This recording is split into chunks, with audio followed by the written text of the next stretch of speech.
Então abra aí a tua Bíblia em Efésios, capítulo 1, a partir do versículo 15. Coloca a tua mão em cima da Bíblia, tua mão direita.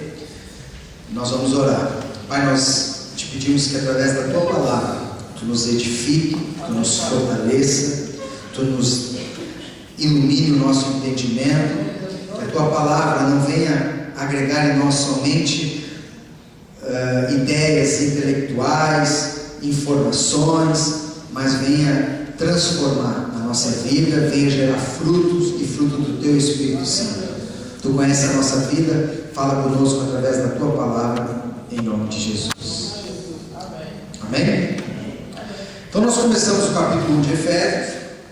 Eu disse para vocês que o versículo 3 ao 14 é uma frase só no grego. E na primeira vez que nós falamos sobre Efésios, eu também disse que Efésios era uma carta diferente, era uma carta mais impessoal de Paulo. É a primeira carta que a gente percebe que ele não trata de assuntos específicos, pontuais da realidade da igreja, e a gente interpreta isso como sendo uma carta que foi destinada a várias igrejas e poderia ser lida em várias cidades, porque ela se detinha mais em princípios do que propriamente em questões específicas.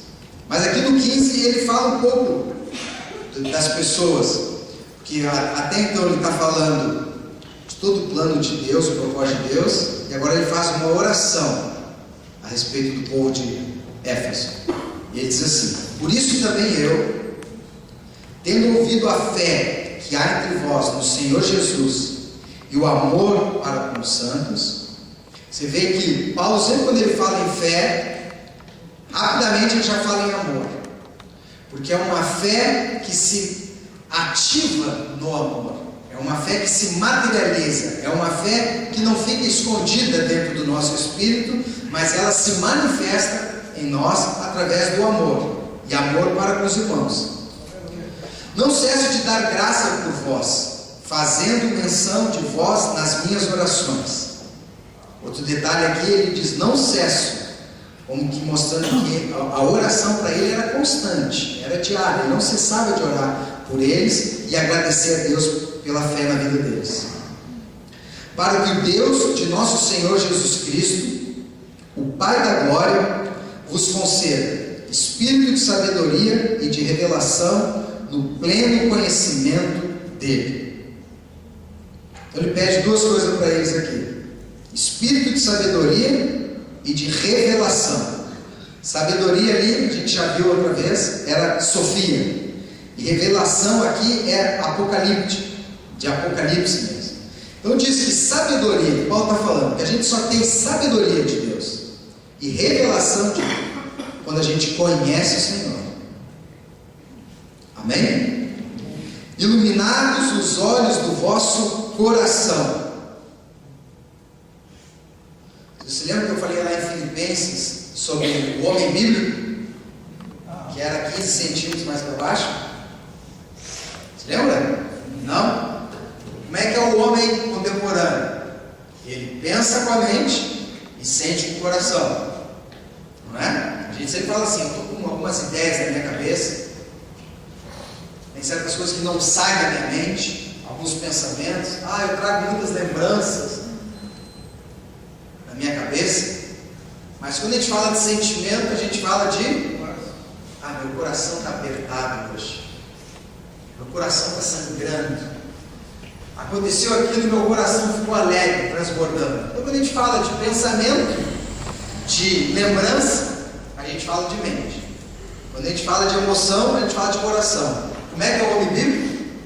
Pensa com o coração. Exatamente. Exatamente. 15 centímetros abaixo. Coração é o centro da intimidade do homem.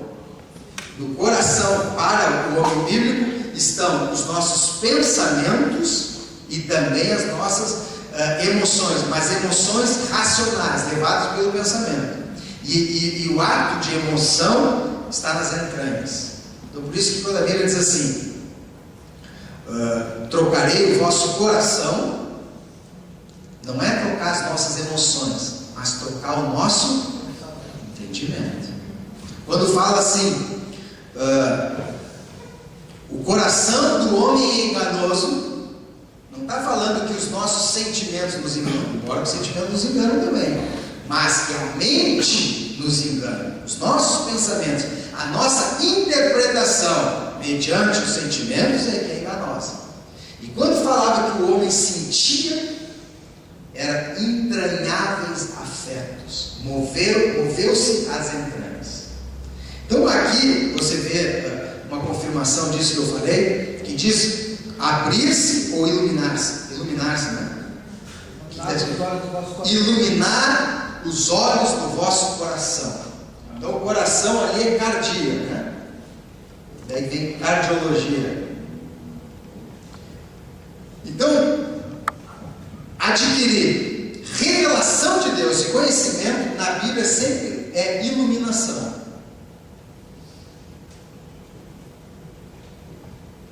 Por isso que a palavra de Deus é luz e lâmpada, porque ela traz entendimento, iluminação na mente do homem. Então, abrir os olhos para que eles fossem iluminados. Abrir os olhos para que eles percebam o quê?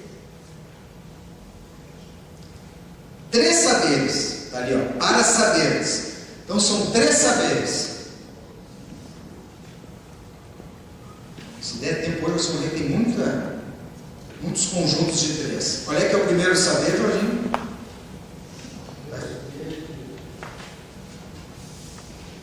A esperança. A esperança do chamado.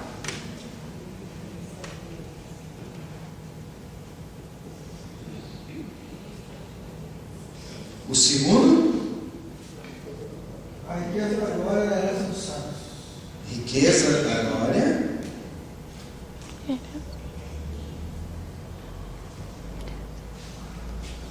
E o terceiro? A grandeza do seu poder. Que opera na sua eficácia, né? Está escrito isso aí, não? Conforme a atuação da sua poderosa força. Atuação ou eficácia. Tem alguém que tem a Bíblia eficácia? Tá. Então, 3 saberes. Ele ora para que sejam iluminados os olhos do nosso coração, para que a gente saiba, então vê como é entendimento, 3 coisas. Primeiro, a esperança do chamado. Não é uma novidade a gente saber que a gente tem um chamado de Deus. Em algumas Bíblias está vocação, né?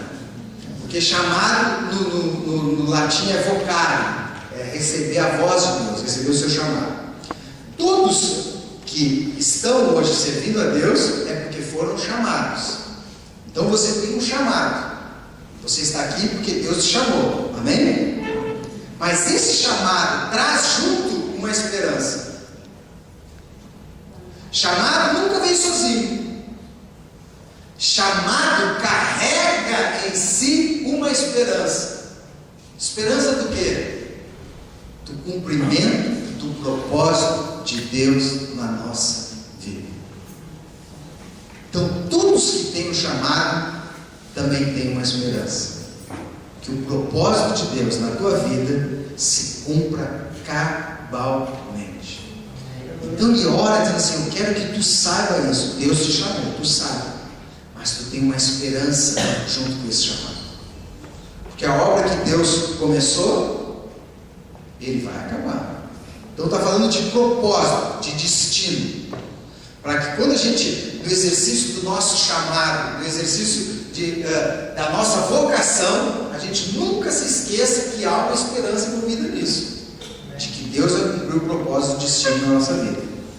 E o segundo saber é a riqueza da sua glória. É você saber que a glória de Deus é preciosa para a tua vida. Você tem que saber isso, que você é enriquecido pela presença de Deus. Glória aqui é doxa, que seria como exaltação, ou também como presença. E a grandeza do poder que opera segundo a sua eficácia. Poder aqui é uma palavrinha para quem já ouviu alguns anos atrás o Morris Cerullo. Ele amava essa palavrinha aqui. Dunamis. Porque é, receberei do alto poder do Espírito. E poder é dunamis. E essa aqui deu origem a uma palavra que a gente tem aí, que é dinamite. Eu dizia que o poder é como dinamite, né? Então, o poder dunamis que opera na sua eficácia. Eficácia é energia. Que daí vem a palavra energia. Então, o que ele está dizendo? Que a grandeza do poder de Deus em nós, o poder de... Qual é o poder que Deus nos dá? A gente usa muito na igreja o poder de Deus. Por exemplo, quem é que tem poder de curar? Deus ou nós? Deus. É Deus. Ele nos usa, mas o poder é dele. Quem é que tem o poder de ressuscitar mortos? É Deus. Ele pode até nos usar, ser instrumento, mas é Ele que ressuscita. Quem é que tem o poder de batizar no Espírito Santo? É Deus. Ele nos usa. Qual é o poder que Ele nos deu? Deus já me ouviu algumas vezes, né? Qual é o poder que Ele nos deu? O poder de sermos filhos. Esse poder Ele passou para nós. Hoje eu posso ser filho. Há em mim poder dunamis. E por eu ser filho, opera em mim uma eficácia, uma energia, como se eu fosse energizado. Há em mim capacidade, potencialidade de viver como filho de Deus. Amém? Então tu guarda essa palavrinha aqui, energia, e nós vamos falar ela daqui a pouco de novo. Tá?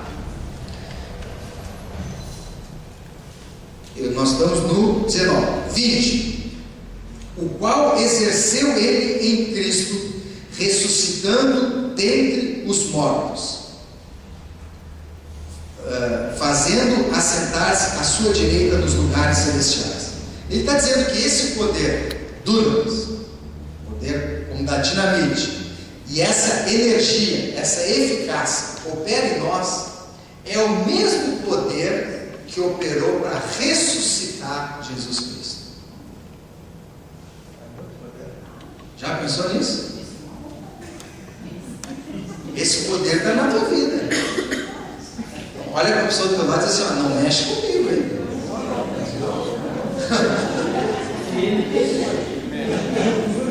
Para Paulo, ele fala que é o poder que ressuscitou e fez com que a Jesus fosse fazendo assentar-se à sua direita nos lugares celestiais. Para Paulo, a obra de Cristo é cruz, ressurreição e ascensão. Sabe aquela quando Jesus sobe? Porque é ali como se o Senhor estivesse glorificando e colocando Ele acima de todo nome. Então ali se chama a ascensão de Jesus. Na Igreja Católica, um dogma de fé que eles têm é a Assunção de Maria. Por isso que até tem um bairro em Porto Alegre, Assunção. Qual é a diferença de ascensão para assunção? Quem acende sobe, quem assume, né? É isso? Quem acende sobe. E a assunção é assumir alguma coisa. Não, também é subir. Também? Também é. Só que ascensão é subir por conta própria. É alguém se elevar. Assunção é ser sugado. Então qual é a diferença?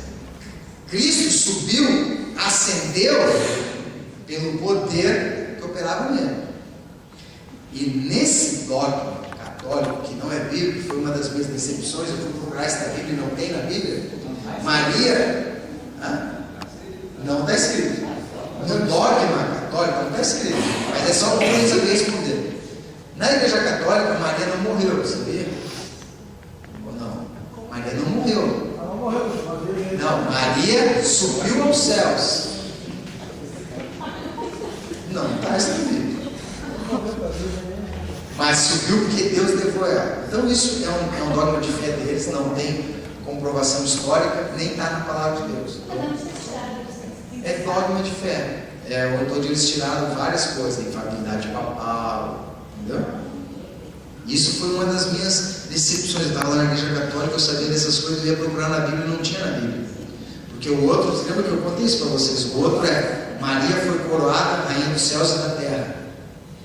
Aí eu fui olhar isso na Bíblia, não tem lugar nenhum nisso. Então isso é um dogma de fé deles, da Igreja Católica. Então houve essa ascensão que levou Jesus nas regiões celestiais. Esse poder que opera em nós é o mesmo poder que ressuscitou Jesus. O poder de Deus ressuscitou Jesus e fez com que ele subisse nas regiões celestiais. Isso é importante porque mais lá no final de Efésios vai dizer que a nossa luta é onde? Nas regiões celestiais. E é onde Cristo, o nome dele está acima de todo nome. Por isso que a nossa garantia é o nome de Jesus. Amém? Acima de todo principado, potestade e poder e domínio, e de todo nome que se possa referir, não só no presente século, mas também do vindouro. Então Deus o fez ascender pelo seu poder, pela sua glória, e ele está acima de todo principado, toda potestade, todo poder e todo domínio. Isso tanto na dimensão natural, os príncipes, as autoridades, os poderes, mas também na dimensão espiritual. Ele está acima de todos, tanto no presente século, como também no vindouro. E pôs todas essas coisas debaixo dos pés, para ser o cabeça sobre todas as coisas. Então Deus, quando ele subiu aos céus, Jesus, ele ficou acima de todo o principado, potestade, domínio e poder. E Deus submeteu todas as coisas a ele. Isso é uma restauração feita em Jesus. Porque quando Deus criou o homem, Adão, e colocou ele no jardim, o que Deus disse para o homem? Te sujeitarei todas as coisas. A criação estava sujeita ao homem. E o homem, por causa da queda, perdeu o domínio sobre a criação. Hoje, quem é o príncipe desse mundo? Então ele perdeu o poder de ter sujeito sobre si a criação. Quando Jesus sobe, ele é Deus, mas ele também é homem.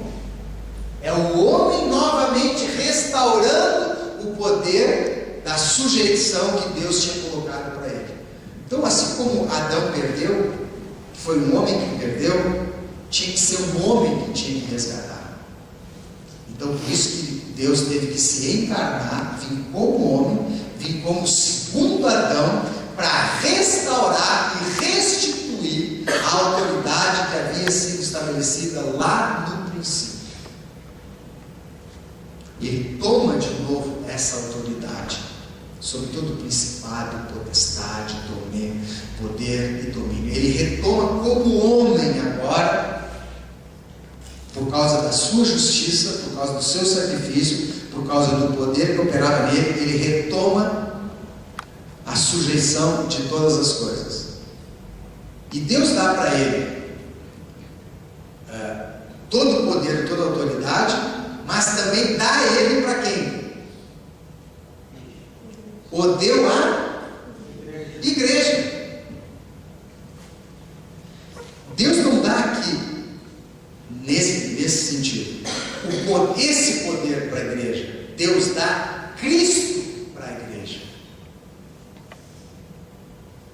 Então Cristo se torna o cabeça de todas as coisas, sobre todo o principado, potestade, domínio, e também se torna a cabeça da igreja. Então esse poder está na igreja porque Cristo está na igreja, porque Ele é o cabeça. Então, para manifestar esse poder, quem é que tem que ser o cabeça? Ele. Por isso que ele tem que ser o centro das nossas reuniões. Ele tem que ser a motivação de nós estarmos aqui.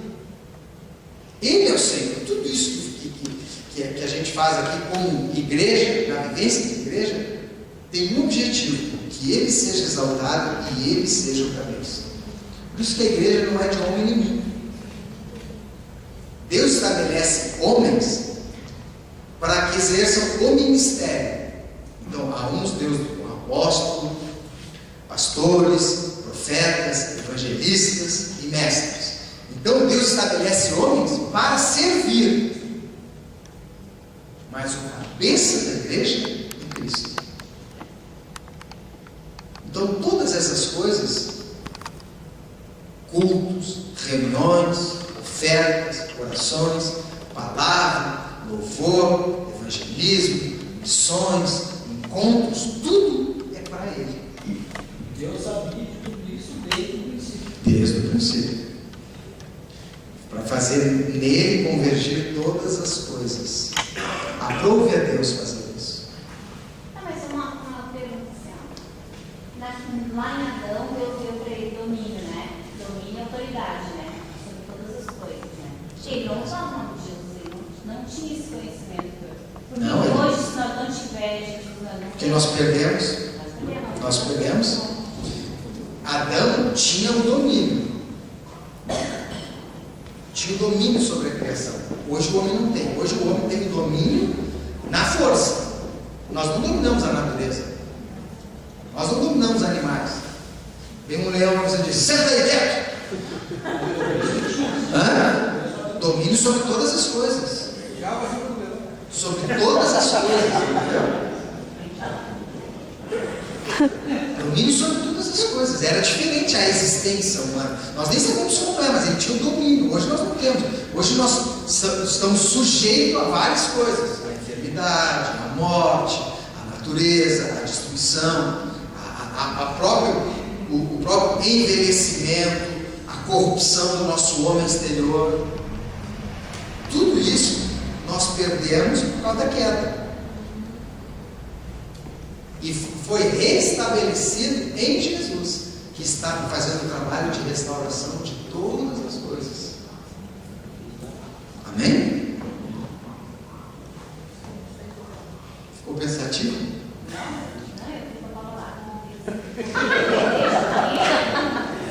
Também não.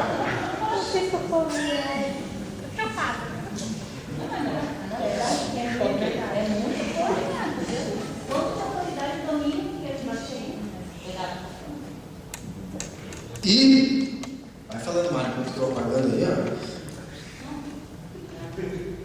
Ele o deu à igreja, que é o quê? Vamos lá. Que é o seu. Estou apagado agora. Estava ouvindo um estudo um tempo atrás sobre iluminação e revelação. Nesse estudo diz que não tem mais revelação hoje. Na realidade, só a iluminação que tinha que ser revelado já foi na palavra. Não, então tá. Mas aí ele porque as palavras são as mesmas, mas os conceitos não. Por isso, quando a pessoa pega e fala assim: não há mais revelação. Aí a pergunta é: o que tu entende por revelação? Porque são mesmas palavras e muitas vezes conceituam coisas diferentes. Então, se ele usa a revelação como sendo palavra de Deus, assim, não há mais, está fechado o plano. Hoje o que existe é a revelação da palavra. A palavra é a mesma. O que cresce? O que evolui? O entendimento da palavra. Mas ninguém acrescenta nada. Mas isso não é iluminação? Tá, mas daí ele muda a revelação para a iluminação, entendeu? Então tá, é uma... Mas quando eu falo que Deus me revelou, está errado? Não, exatamente. Que daí é uma forma de falar. É uma forma de falar. para ele, iluminação é isso. Então é olhar, ler a Bíblia e iluminar e aprender. Para nós isso a gente chama também de revelação. Pô, Deus me revelou uma coisa aqui. Agora, o que não existe é uma revelação além da palavra. Isso é o problema. Exatamente. Então tem muita coisa que a palavra não diz. E o que tem de revelação. Por exemplo, vamos dar uma polemizada. Há um tempo atrás, então eu não vou emitir juízo de valor nenhum, entendeu? Porque eu não quero ferir nenhuma suscetibilidade aqui. Mas há tempo atrás tinha um livro, um monte de gente ia achar maravilhoso, que era a Divina Revelação do Céu, e depois teve a Divina Revelação do Inferno. Tá. Então tu chegava lá, o inferno era em forma de cruz. Chegava lá, tinha os pastores pregando no inferno, né? Tinha. As pessoas estavam no inferno com a roupa que elas estavam no caixão. O inferno era um homem, não era um homem deitado? Formado uma cruz. Aí também tinha a Divina Revelação do Céu. Aí falava como é que era o céu e tal. Pergunta, então, onde é que eles tiraram isso? Aí quem diz, Deus me revelou. Revelou para ti, mas não está na Bíblia. Entendeu? O que Deus revela tem que ter base. Se acrescenta o que está na Bíblia, sim. Porque Jesus disse que a minha igreja, a minha palavra lá em Pedro, né? Eu não me acho muito bonito. Ele fala ali para Pedro que ele disse sobre esta revelação que tu teve, que ele vai fundar a igreja dele. Nisso que eu creio, porque através da revelação que Pedro teve, que veio revelação no alto. Porque muitas vezes nós temos base na palavra, ler a palavra, não tem revelação nenhuma. Sim. Dá licença, porque quando eu era católica, eu lia muita Bíblia, não tinha revelação nenhuma. Te dou toda a licença. Não é verdade? Por isso que quem é que revela a palavra é o Espírito Santo. O que Lutero fez foi botar a Bíblia no colo das pessoas e dizer assim, o Espírito Santo vai te ensinar todas as coisas. Porque até então, quem é que dava a revelação da palavra? A igreja. O magistério da igreja. O magistério da igreja, você lia o versículo e do lado já tinha a explicação. Não podia sair fora daquilo ali. E daí, uma das características da reforma foi isso. Cada homem um sacerdote. E o Espírito Santo vai te trazer a revelação. Agora, como é que a gente sabe se na revelação é furada? A revelação que Deus te dá da palavra não pode contradizer a palavra. Não pode contradizer. Então, quem ensina a palavra é a própria palavra. Então, se o cara tem uma revelação, uma coisa que é fora a palavra, a gente pega e fica olhando. Mas não é obrigado a crer. Não, mas não sei se concluiu esse negócio aí desse livro ali. Não tem nada a ver, né? Coisa que o cara teve. Pois é, não sei onde ele estudou. Se foi sonho, se foi Exatamente. Se pode falar tem isso. base em relação a isso aí. Porque assim, ó, tá, quer ver? Não vamos julgar o cara que escreveu. Tá, É uma não vamos mulher. julgar a pessoa que escreveu. Entenda como eu penso as coisas, tá? Vamos dizer que Deus mostrou isso para ele. Mas Deus mostrou para ele. Deus não queria que a igreja soubesse disso. Porque se queria, ele colocaria onde? Na palavra. Na palavra. Então aquilo não é revelação para a igreja. O Jorge estava lembrando agora aqui, né? A palavra de Deus, né? Se viesse um anjo e revelasse um outro evangelho, Vale, seja nada, seja nada. Se Paulo foi lá e disse que aí Fábio não conseguiu falar. E coisas que Deus mandou ali não é nem. Em João diz assim, nem se deve. Daí ele Entendeu? foi lá e mandou comer o livro, ó. Tem outra parte ainda, né? Que lá em Paulo escreve várias coisas e Pedro já fala uma advertência. São de difícil entendimento. São de difícil entendimento e que as pessoas poderiam distorcer aquilo que Paulo tinha falado. Então, Pedro já fez esse aviso de advertência lá. Porque de onde é que surgem as heresias? Na Bíblia. De pegar um contexto e distorcer, ou pegar um contexto, pegar um texto e tirar do contexto. É daqui que sai. Se o cara vier falar uma coisa maluca, você vai dizer, esse cara tá louco. O cara, não, mas tá lá na Bíblia. Pois é, assim como tem igreja de gays, fazer um casamento à vontade aí, À vontade. A coisa vai ficar feia do nosso lado. Pastor, tem isso aqui. Hoje você não tem. Legal. Dá licença.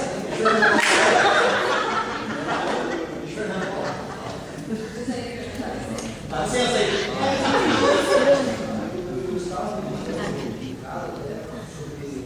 Na realidade, isso aí parte de uma oração, né?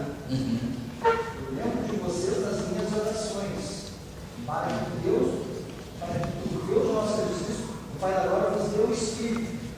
Eu tomo isso, particularmente, até como uma oração, para que pessoalmente eu receba, né, o entendimento, né, e a sabedoria e revelação do plano e do propósito de Deus desses saberes.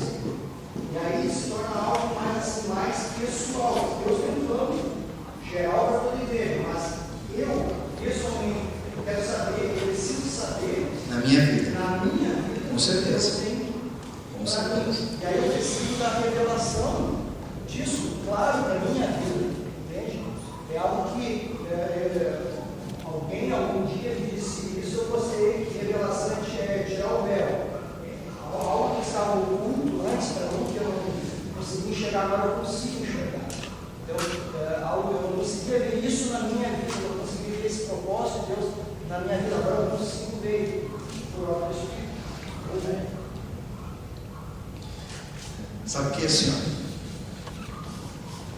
Existem duas teologias. A teologia da glória e a teologia da cruz. Qual é a teologia da glória? Moisés disse assim para Deus: Senhor, mostra-me a tua glória. O que Deus disse para ele? Nenhum homem pode ver a minha glória. E disse assim: o máximo que eu vou fazer é o seguinte: eu vou te esconder na pedra e te esconder com a minha mão e vou passar, e tu vai poder ver somente as minhas costas. Isso não é que literalmente ele viu as costas de Deus, mas aquilo ali é uma figura de linguagem como que dizendo assim, ó, tu não vai me ver, mas tu vai perceber que eu passei. Entendeu? É que nem quando ele diz assim, aqui não quer, eu não quero ver nem pelas costas. É uma maneira de dizer. Então é Deus dizendo assim, tu não tem como tu ver a minha glória, mas tu vai perceber que isso fui eu que passei. Mas aí, cara, tudo aí, né? Então tem umas partes que fala, sabe, eu falei face a face com Deus. Jesus. E outra parte que diz ali que ninguém homem viu a Deus. Jesus, sempre quando diz que viu a Deus, é Jesus. Ou antes de se encarnar, ou depois de encarnar. Ninguém vê Deus Pai. É sempre Jesus. As teofanias, as aparições, é sempre Jesus. O pessoal fala loja do Senhor, né? Como enviado. Tá, mas daí essa é a teologia da glória. Então o que acontece? Deus impôs limite aos homens. Nós não conhecemos a glória de Deus. Esse Deus da glória, que rege o universo, é um Deus misterioso para nós. Nós não sabemos muito bem. É o Deus que controla os tsunamis. Por que acontece esse tsunami? Morre um monte de gente, criança, gente pobre.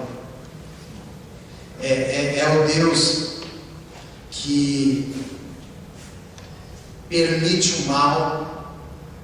Por que Deus não simplesmente tira o mal? Até tem uma resposta para isso. Mas é o tipo de coisa, esse Deus nós não conhecemos bem. Então o que a gente faz? Existe uma outra teologia, que é a teologia da cruz. Que Deus diz assim, vocês querem me conhecer? Então eu vou me revelar. Eu vou me revelar através de Jesus. Então quem quiser conhecer Deus, conheça Deus olhando para Jesus. Por isso que ele resolveu se manifestar, não em glória, mas em fraqueza, na morte da cruz. Por isso que esse é o escândalo da cruz. Esse é o escândalo. O nosso Deus, quando foi se revelar, não se revelou na sua glória, revelou na sua fraqueza, se entregando. Por isso que é o escândalo, é a loucura da pregação. Nós pregamos um Deus que morreu na cruz. Olha o nosso Deus, tem carne, tem sangue, morreu, os homens prenderam. Esse é o escândalo da pregação. Mas aprove a Deus. Se revelar através de Jesus. Por isso que os discípulos dizem assim, os discípulos estavam meio confusos um dia. Jesus vai morrer, como é que vai ser as coisas? Aí um lá pegou e disse assim, que é bem nós isso. Senhor, mostra-nos o Pai, que daí já nos basta. O que ele queria? Abre os céus aí, mostra o trono, vê tudo, aí pronto, aí nós vamos enfrentar mesmo aqui. Se tiver que morrer, vamos morrer. Se tiver que enfrentar esse romano, vamos enfrentar. Já não vão mais ter dúvida nenhuma. Mostra-nos o Pai. O que Jesus disse? Quem quer ver meu Pai. Tanto tempo eu estou com vocês. Quem vê a mim vê o Pai. Ou seja, como é que Deus escolheu se revelar? Através de Jesus. A revelação que nós temos de Deus é Cristo. Então, quando a gente fala de Deus, a gente fala de Jesus. Por isso que ele diz, quando a gente aceita Jesus, a gente vive de glória em glória. De glória em glória. De mistério em mistério, né? De Deus revelado. Então, essa teologia da glória é que os homens gostam de querer saber. Como é que é o céu, como é que é o inferno, quem é que está lá, quem é que não está, como é que vai ser, como é que não vai ser. O que a gente sabe é o que Jesus falou. Mas aí o caçador de Deus, ele afirma que Moisés, lá no monte, quando Jesus foi transfigurado, viu a glória, que Deus respondeu aquela oração. É que glória, para ele, aí não é a glória, é a Shekinah.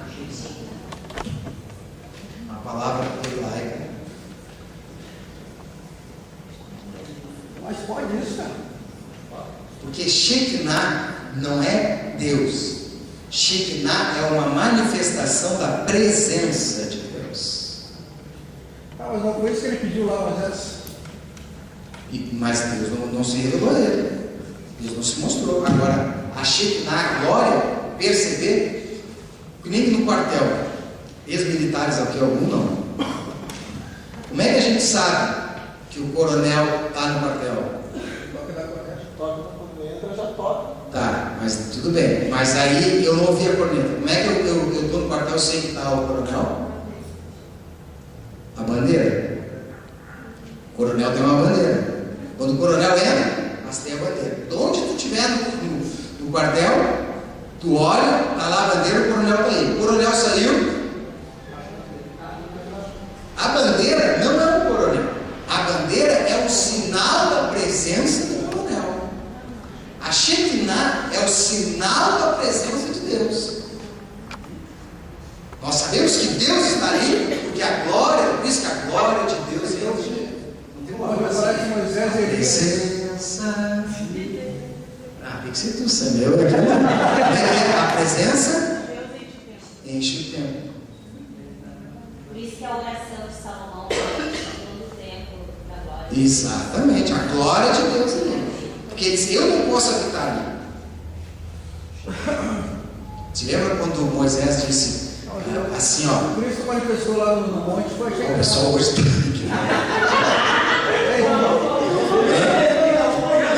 não, nós queremos voltar para a fé. Fala. Por isso que demonstrou no monte, então foi a Shekinah. Quando ele é glorificado. Sim, a Shekinah. E quando Jesus subiu, o que encobriu ele? Quando está os discípulos, Jesus sobe, o que encobre ele? Uma nuvem.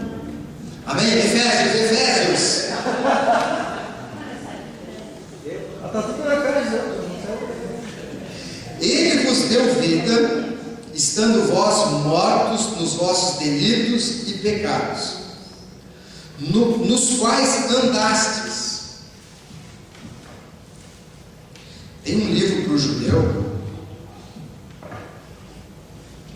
chamado Halakha.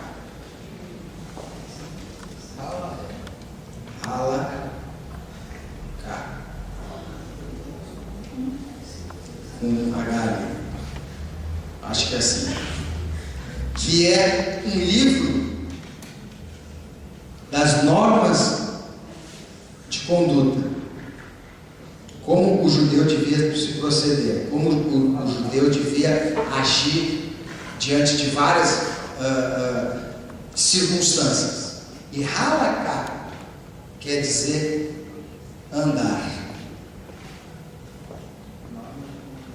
Ou seja, é um livro que fala como o judeu devia andar. Aqui Paulo faz um jogo com as palavras. Ele diz assim, no quais andastes outrora. Então ele está dizendo que quando ele fala em andar, ele está falando conduta de vida. Então ele diz que os nossos delitos e os nossos pecados se manifestavam na nossa conduta. Na linguagem de hoje está assim como costumavam viver. Vivência. Então nós estávamos mortos, não fisicamente. Fisicamente nós estávamos vivos, mas onde é que a gente apresentava a nossa morte? No nosso jeito de viver. O nosso jeito de viver era a morte, porque era baseado nos delitos e nos pecados. Aí ele apresenta 3 oposições que façam com que as pessoas estejam mortas na sua vida.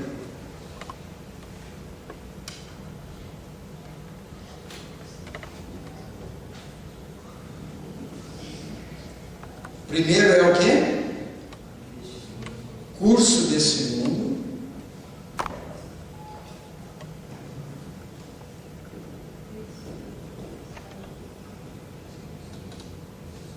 Segundo, Príncipes do poder do ar. príncipe.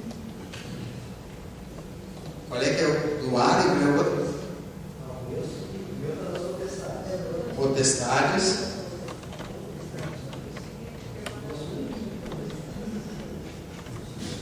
E o outro?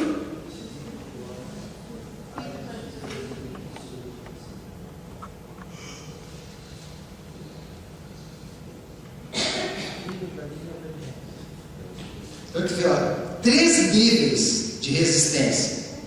Uma no mundo, outra nos ares e outra nas pessoas. Há 3 resistências na vida do cristão. Resistência no mundo, nos ares e nas pessoas. Então, a primeira resistência é o curso deste mundo. Aqui, o curso, ali no Jorginho estava a caminho, é Aion. E mundo, cosmos. A gente já falou sobre cosmos no dia desse, né? Então, é Aion, cosmos. Aion também originou uma palavra que é usada na Bíblia, que é a palavra aio. Quem é que foi o aio? A lei foi o aio que levou a Cristo. Quem era o aio? O aio era dos servos da casa o responsável de conduzir a criança. O aio era aquele que pegava a criança pela mão e ensinava ela a andar. E ensinava ela a sentar, ensinava ela a comer, ensinava ela a ir no banheiro, ensinava ela como ela andar. Daí que veio o nome desse aio, se tornou paidagogos, que daí veio o pedagogo. Então o aio é aquele que ensinava a criança a andar. Quando a criança já conseguia andar, fazer tudo sozinho, andar, sentar, se alimentar, se vestir, se banhar, fazer suas necessidades, já não precisava do aio para conduzir. Por isso que a lei foi o aio que nos levou a Cristo. Então nos conduziu até Cristo. Depois nós estamos em Cristo, ela perde o sentido para nós. Mas diz aqui que um dos nossos resistências é o aion do mundo. Ou seja, quando fala de cosmos, não é o mundo quanto criação, mas o sistema desse mundo tem uma maneira de andar. E esse mundo vai tentar te dar a mão e te conduzir para andar desse jeito. Isso vai ser uma resistência. É o mundanismo. No teu trabalho, tem uma maneira mundana de agir lá. Nas famílias, tem uma maneira mundana de ser família. Tem maneira mundana de casar. Tem maneira mundana de criar filhos. Tem maneira mundana de trabalhar, de enriquecer. é um curso, é um caminho do mundo. E que o mundo, de certa forma, vai te estender a mão, vai dizer assim, anda por aqui, porque é por onde todo mundo anda. E ele diz assim, ó, isso é uma resistência que faz com que as pessoas vivam como mortas, quando elas seguem o curso deste mundo, quando elas dão a mão para esse mundanismo e deixam que ele te conduza. E não é que a gente vê isso, né?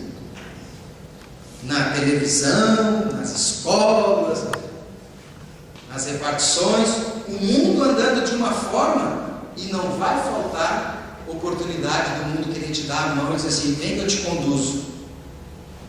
Por isso quando a gente pega e diz assim, quando eu era do mundo, não fala isso? Ou seja, quando eu era do mundo, a gente ainda é do mundo, né?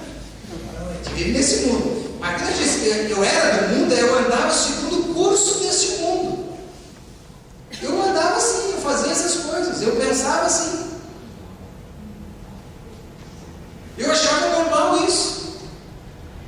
Então ele diz que isso é uma coisa que nós temos que discernir, que é uma resistência, que é a maneira como esse mundo age. Não é porque todo mundo faz que está certo. E isso você vai se chocar. Porque o mundo está andando dessa maneira, né? E daqui a pouco um para e diz assim, não, não é assim. Bom, você sabe que essa é a vida de vocês, né? Essa é a vida de vocês. Exatamente. Mas todo mundo fala, por que tu não fala? Todo mundo faz, por que tu não faz? Todo mundo vê, por que tu não vê? Todo mundo é... Quando fala todo mundo, tu já sabe o que eles estão falando. Diz que esse andar do mundo é uma resistência que nos impede de viver uma vida. Outrora vocês andavam assim, no curso desse mundo. Nós já estamos nos estendendo. Se tem uma resistência no mundo, também tem uma resistência nos ares. Ô pastor, por isso que todo mundo diz assim, seja, que a palavra diz, né, seja santo como Jesus foi santo. Por que as pessoas hoje em dia não existe, não tem como as pessoas serem santas? Porque delas pensam que ser santo é ausência de pecado.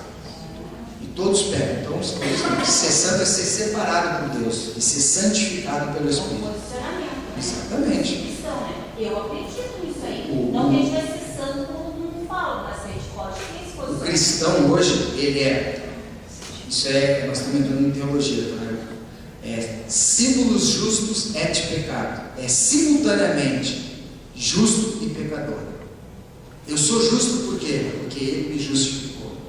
Eu sou justo porque ele decretou que eu sou justo. Mas enquanto eu estiver aqui nesse mundo, eu também sou pecador porque eu era. Tá, Então, simultaneamente. Tá, pastor, mas uma coisa por que eu penso nessa parte de ser santo, né? Claro que a gente está no mundo, a gente está pecando, vai continuar pecando. Mas existem duas coisas que eu acredito assim, o pecado que tu faz, que às vezes tu faz sem saber, e acontece, né? Nós vivemos num mundo identificado. E existe aquele pecado na área. Então no mundo, pecar é. Sabe? Estamos no mundo, estamos no curso do mundo. Eu posso pecar, Deus está esperando. É por isso que santidade é questão também de separação. Né? É ser separado desse mundo. Esse é o ser santo que eu Então a pessoa pega, bom, sempre tem mais à frente ali o seu pecado. Então se tem uma resistência do mundo, fora a resistência desse mundo que é cultural, que é própria dos homens, também tem uma resistência nos ares, que é a nossa guerra espiritual.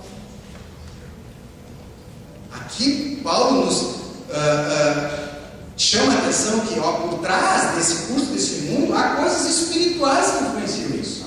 Mas diz que não há nada que aconteça aqui nesse mundo sem que seja liberado dos ares, né? É isso? Sim, Então, é um reflexo. a primeira guerra, a primeira fome que tem é dos ares. É uma resistência nos ares. Uma resistência, uma operação ali. Ele está falando que, embora que você não está no curso desse mundo, então não tem mais resistência. Não, tem uma guerra espiritual também. Tem uma opressão no espírito, nos ares. A gente tem que discernir isso também. Não, nós vamos chegar lá nos ares aqui, só vou. Os ares é nas regiões celestiais, tá? Não quer dizer ar que seja esse ar. Quando ele fala que o príncipe opera nos ares, é uma maneira de falar que se essa resistência ela é do mundo, essa é espiritual. E que as pessoas que não conhecem Jesus não sabem. Não sabe. Não sabem, entendeu? Por isso que nós temos que ter essa consciência. Você não, algumas vezes você não chega num lugar e tem uma coerção. Não é? Por exemplo, se nós chegar aqui, não quero me estender muito, uma pessoa aqui daqui a pouco se sente mal e começa a vomitar, fazer um monte de... Tu nem está perto dela, mas já te sente mal, né? Já te sente mal. Aquela cena ali já faz você se sentir mal.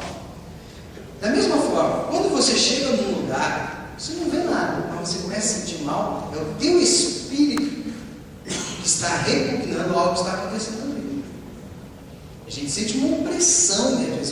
Uma coisa assim de morte, é terrível espiritual. Vocês estavam com dúvida. Aí nós podíamos. Eu que opero nos ares. E se tem uma resistência no mundo, uma resistência nos ares, também tem uma resistência através de pessoas. Qual é que é a pior?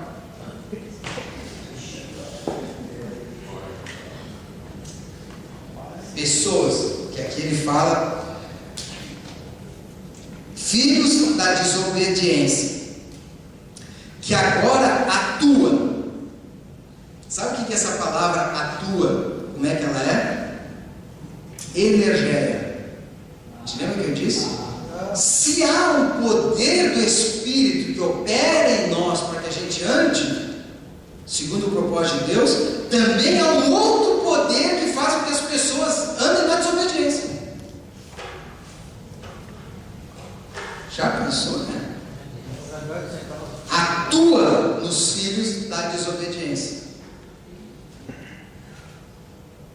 Aqueles que não estão nisso aí que nós vimos, no propósito de Deus, na direção de Deus, atua nele essa energia.